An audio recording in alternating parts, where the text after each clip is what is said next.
Hey everyone, it's David coming to you today from my whiskey den here in central Ohio. How y'all doing today?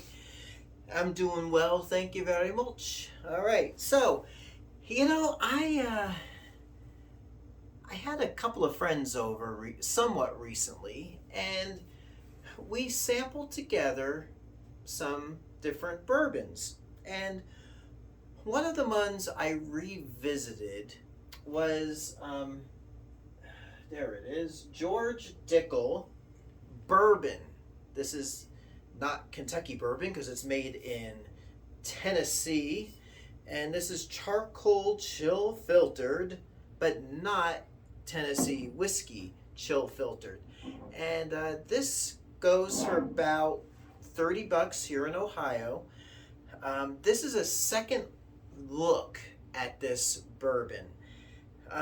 First video, I was somewhat enthusiastic about it, but then tried it again with my friends, and I tried it again with my alternatives to Buffalo Trace video, and I was like, is it really as good as I initially, felt it was? And to be honest, I don't think I was really enthusiastic about it. I kind of was because it was George Dickel Bourbon, but but it's kind of like their spin on the bourbon. So let's take another look, shall we? Surely, don't call me Shirley.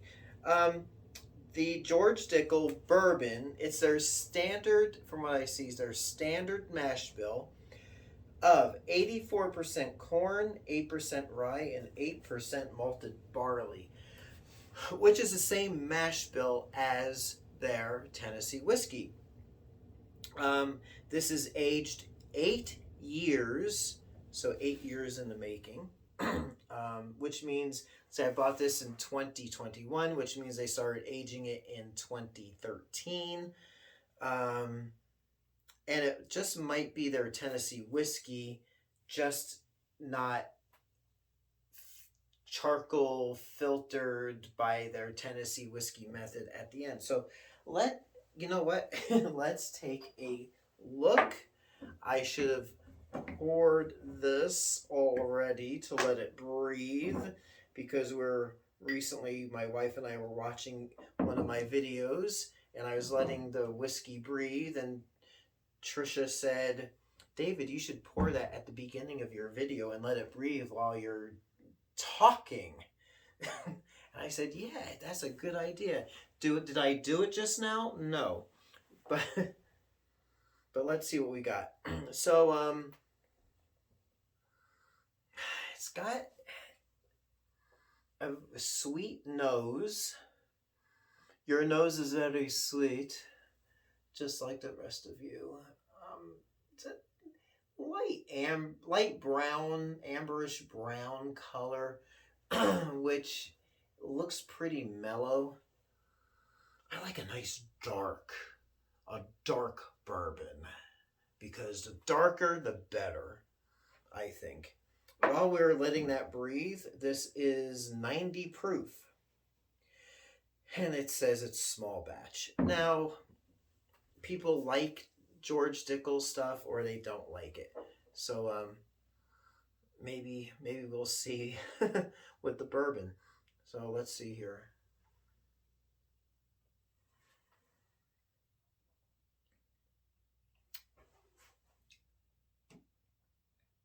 It's an ethanol, a little sweetness. I'm getting a lot of that like corn whiskey flavor.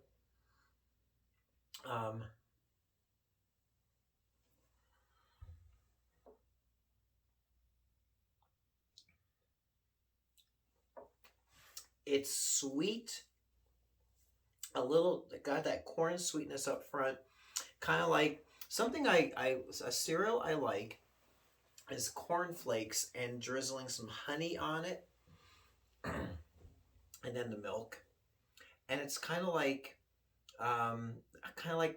cornflakes with a little honey, or honey nut cornflakes. You know, they got those little peanut pieces scattered on those flakes too. It's kind of what it reminds me of. I think if that was aged a few more years, it would really cut out that harshness on the back of the throat. Because when I'm drinking something that's been aged for about 8 years, I want it to be a little bit more mellow, especially at the $30 mark. Don't get me wrong, it ain't like it's not obnoxious like Jim Beam, or you know, like a bottom shelfer, but I would expect a little bit more from it. Has it changed sitting on my shelf for the last few months opened like this? It shouldn't have. There's obviously a little more air in there, but I don't think that would have affected it much. Actually, when Brian, my buddy Brian, had come over, he brought a fresh bottle, and that's what, I mean, it tastes the same. So, my second verdict, and this comes after really, I mean, I've been sampling lots of stuff. So, to me, this is decent and adequate. I would mix this in with some sort of soda, like 7-Up. Or on the rocks, maybe a little water would open that up a little more from the ice, dilute it a little more. But as a drinker, or drinking it neat, or just straight out of the bottle in a glass, not straight out of the bottle, you know what I'm saying? You know what I'm saying, Uncle Phil? That's not my first choice. I would actually save $10 and go with the Dickel Superior 12 Tennessee whiskey over this. But this is bourbon. This is Tennessee whiskey. Same mash bill, and it's a wonder. It's interesting what a little bit of charcoal filtration will do to a whiskey. Baby. So there you have it. It's nice to have on my shelf. It's not as spectacular as I initially thought it was. They are doing some great things down at the George Dickel Distillery, though.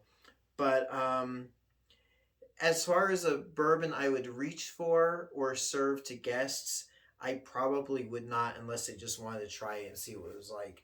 So it's up to you. I mean, you can try it for yourself. I don't care. I ain't going to tell you what to do. I ain't your mom, all right? So there you have it. Until next time, it's David coming to you from my whiskey den here in Central Ohio, and I hope sincerely your next pour is your best pour. We'll catch you soon. Thanks for watching. Hey everyone, if you like what you see, please like and subscribe so you can be notified of future videos as they drop. Thanks for watching.